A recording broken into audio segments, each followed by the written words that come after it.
Fourth edition, was it bad? Let's talk about it. Well, welcome to Dire Den. I'm Brad Wolf, and I'm here with Mike from Imbear, what is it, MBR? Man, it's only been, like 15 years or 10 years or whatever of my channel. Yeah, no problem. We'll get it eventually. No, it's joking. It's MBR, but who cares? It doesn't matter. Welcome to the Dire Den podcast, the thing that actually matters that you're here for. So, all right. So we're talking about myths about Dungeons and Dragons. So not the legends and lore, but the myths about Dungeons and Dragons culture and all the things you read or hear online where people say this is what's important about D&D or this is what's wrong with D&D. And I personally think a lot of it's BS. Clickbait, as they say in the biz. Right, clickbait. With that being said, here's 5 things with what's wrong and right about D&D. No, I'm just joking. Exactly. 5 myths of D&D. I mean, that's probably what we're going to call this, right? Yeah. So. Have a face in the thumbnail. Oh my gosh. So, and of course, like any good YouTube channel, we've got a list of 5 things, and we've got a bonus one. So, and the bonus one actually relates to the new VTT. So, we're going to take a quick look at the new edition of Dungeons and Dragons VTT. First of all, this seems illegal to watch. This seems like someone sneaked in a cell phone and was just like sitting back and just like, oh my gosh. And also, and this is like their most recent. And what's the date on this? I can't quite see exactly what it is. All right. Well, this is what's funny is this is from 2007. Okay, so this was early. Oh my. Okay, so maybe it was illegal. No, this is from, I think it was from either a Gen Con or I think it was a Gen Con. Okay. From like 2007. And what's funny here is this virtual tabletop was in development before we even knew what virtual tabletops were. So this is obvious. This is also not the Unreal Engine. It's right. Not I was going to say like, wait a second. This can't be. No way. Not only are they filming this in 480p with, not widescreen, but it's going at 10 FPS and it looks like it's made on pre-gen consoles. So this is early. And this is like Wizards specific like showcase, or is this some other company? Right. This is Wizard specific. That is actually, you can't tell because the clarity in the picture is so bad, but you can hear his voice. That is a young Chris Perkins on stage looking very nervous or sounding very nervous. Yeah. I didn't realize Chris has been bald for that long, but apparently he has. But yeah, so this is 2007. This is the VTT that they tried to release with 4th edition. Okay. So this is all right. Yes, this thing never made it to market. Like it I don't know that it ever got anything more than this mock-up that they showed at whatever conference this was, convention this was. And scroll down really quick just so we can, this is from Gamer Zero. Go subscribe. Anyways, just to make sure we got that out of the way. So is there a lot? So you can keep on playing. I might keep on commenting back and forth between just to like, kind of break it up a little bit. But like, this is obviously very early iteration. Honestly, if this was 2007, not bad in my opinion. Like, oh yeah, I was impressed as hell when I saw this in 2007. Yeah, because at some point you get there's a troll. You see the troll? Yeah. Oh, it's attacking. Oh my goodness. Wow, they even had like squares lighting up and animations moving. That's actually kind of impressive. Yeah, look, the dice roll. Oh. So that's something that is currently I don't think you use D&D Beyond very much like for the actual rolling, but they have digital dice like that roll physically. But yeah, they had that all the way back in 2007. Eventually, we get to see a beholder at some point. Oh, cool. But but yeah, the reason I played this, right, is because everybody's talking about the VTT and it's getting a lot of like positives and negatives. They even had on the spot like dungeon building as well. Okay, I'm actually impressed now. I'm actually impressed. Sorry. I just yeah. Yeah. For 2007, this was something else. Yeah. And the so everybody nowadays is talking about the VTT but this is 2007, and it's funny that our world hasn't changed all that much in 2007 Yeah. since 2007. There's the beholder. Because all the things that people were saying about this back in 2007 are the questions people have today about the new VTT. Mm-hmm. So that's one of the reasons I wanted to bring this up. And then they go into showing the character builder and all that sort of stuff. That part's actually really cool. That's something that doesn't I mean, as far as I know, on the ones that I play with currently exist. But then again, the ones I play on are above view and not like 3-dimensional and animated.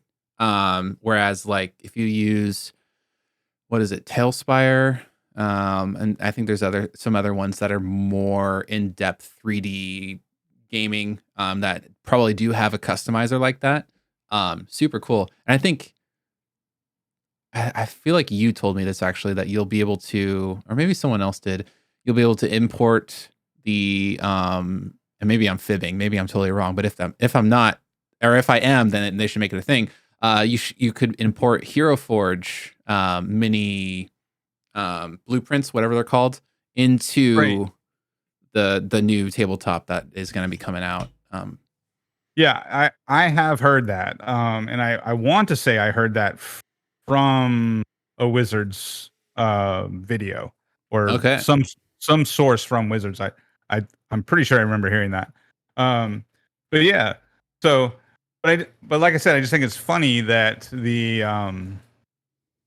that this VTT back in 2007 is generated all the same kind of comments that we're hearing now about the new VTT that's coming out. Yeah. And just so we all know, what are the comments that are being said about it that you're specifically? Well, so for example, right, is this going to ruin the game? Is this going to, right? General is this things, going gotcha. to be, our video game style D&D going to replace tabletop, right? And then speculation as like, how is it going to affect gameplay? Mm-hmm. And so this is the other interesting part is historically it did seem to affect gameplay because 4th edition was more noticeably gamified than previous editions, and most people didn't like it. And that's our kind of first myth, right? Is that 4th edition was bad. So I thought it was interesting that we've got a VTT coming out. The edition that we're leaving, right, is the most popular edition to date, right? So back when they were working on 4th edition, 3.5 was the most popular edition to date. And, people were hesitant, like, why would I leave 3.5? It's what I know. It's, it's been the best, most popular version of D&D. Why are we going to move to 4th edition? Well, and that's interesting too, because so this is coming from me, a person who, when I got into D&D, I Googled a lot about stuff. I feel like I almost never heard about 4th edition ever. I heard about 3.5 and how like, intense some of the character sheets could get. I heard about Pathfinder because that was a lot of people's alternative. Right. But yeah, I don't know almost anything about 4th edition now I think about it. Yeah. Well, and that's because 4th edition was not very popular. And you'll hear a lot of different reasons as to why. The biggest gripe was that 4th edition was intended to attract the World of Warcraft audience. So they gamified the game, and therefore they were trying to make it easier and simpler and more like World of Warcraft to not lose players to World of Warcraft and to try to gain players from people who were being introduced to World of Warcraft. So did it come out in, when did 4th edition come out? Was it in like 2004? When did WoW come out? 2007. It came out in 2007? Yeah. Okay. So yeah, a couple of years after, I think World of Warcraft released in 2004. Okay, sorry. I was just trying to get that timeline in my head. Yeah, I forget. I looked it up, and it's 2004 for WoW. Yeah. I looked it up, and I forgot to put it in my notes. I forget the big, the first expansion that came out for WoW came out about the same time that we were talking about 4th edition. Okay. I'm trying to remember what that expansion was. It was the Burning Crusade, which was 2007, January 2007. Yep. So that was so there was a lot of hype about Burning Crusade, and there was a lot of comparison of 4th edition to World of Warcraft. Yeah. And we don't know that to be true. That's just the story that gets told. Like Wizards never came out and said we're making 4th edition to be more like an MMO. Yeah. It's just they just came out and said we're making 4th edition more accessible. And here's a funny thing too, is in February 2006, so a little bit less than a year earlier than the Burning Crusade release, Dungeons and Dragons Online, their MMO, was released too. So they were trying to do it on two different fronts. Right. Yeah. So Dungeons and Dragons Online came out, and then they were working on 4th edition.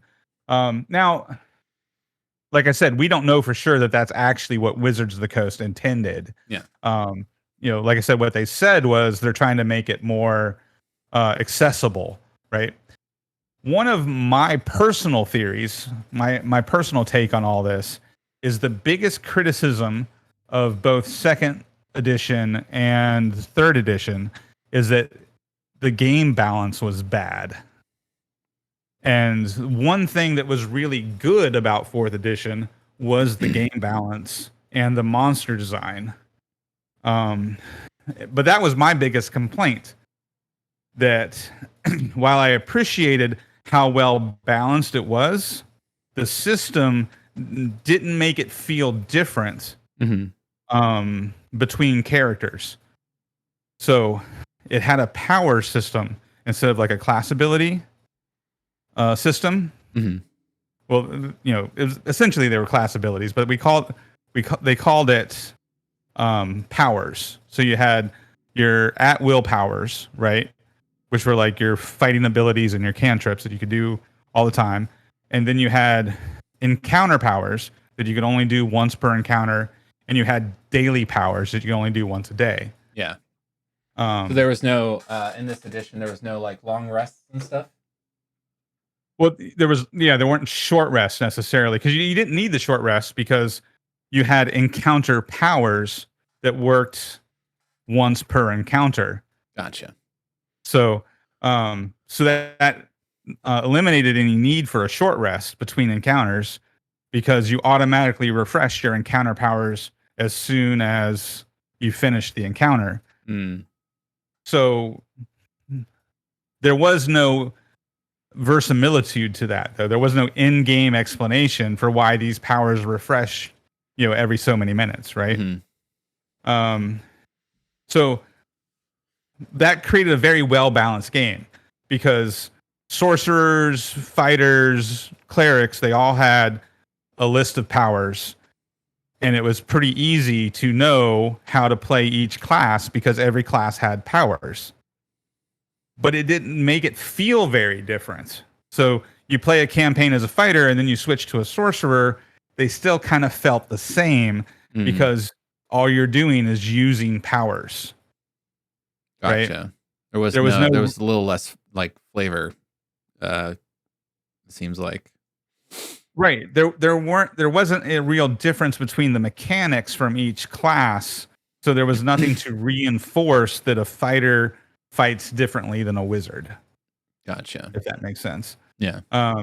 So that personally, that didn't feel like D&D to me. So that was why I didn't like 4th edition. But I definitely noticed that the game was really well balanced. And that's where, when I get into discussions with people online, I always say, be careful what you wish for when it comes to game design. Because one of the biggest gripes against second edition was we need better rules clarification. We need a more unified system. There's too many different mini games inside the main game in second edition. So third edition came along and they did everything we asked for.